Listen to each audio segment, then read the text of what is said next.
We know that a creator exists because creation exists.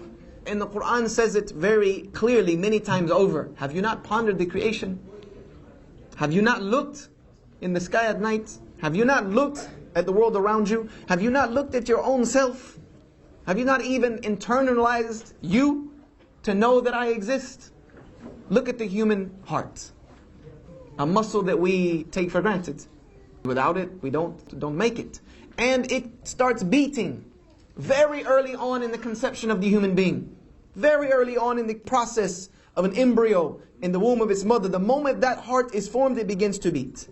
And it continually beats until the day you die. You don't have to think about it. You don't have to control it. You can't control it. You can temper it in some ways. But imagine for a moment if you had to cognitively cause your heart to beat every single second of every single day. Guess what your life would be? Staying alive.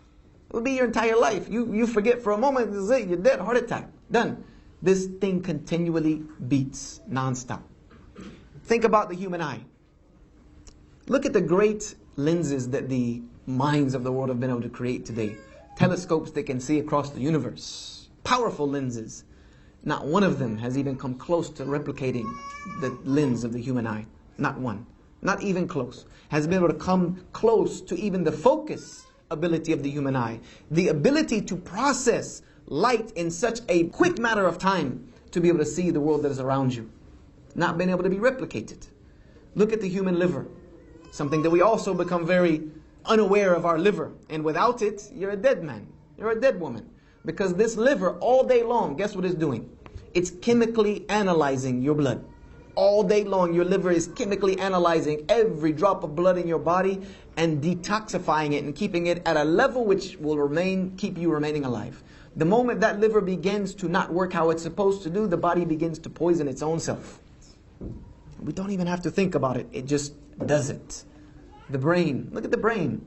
A part of the human anatomy that we really don't even really know much about yet. We say that we only use maybe 10%, a little bit more or less of it. What is the rest for? We don't know because we have very limited abilities to understand these certain things. But look at the brain.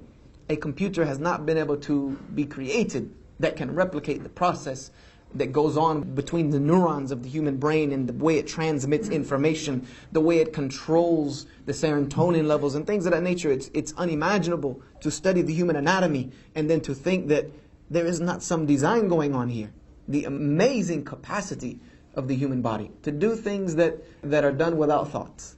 That advanced computers take mega processors. We're getting better at making them smaller. They still take very complicated processes, and they don't always work. Human body just does what it's supposed to do. Does what it's supposed to do in most cases, unless you get sick.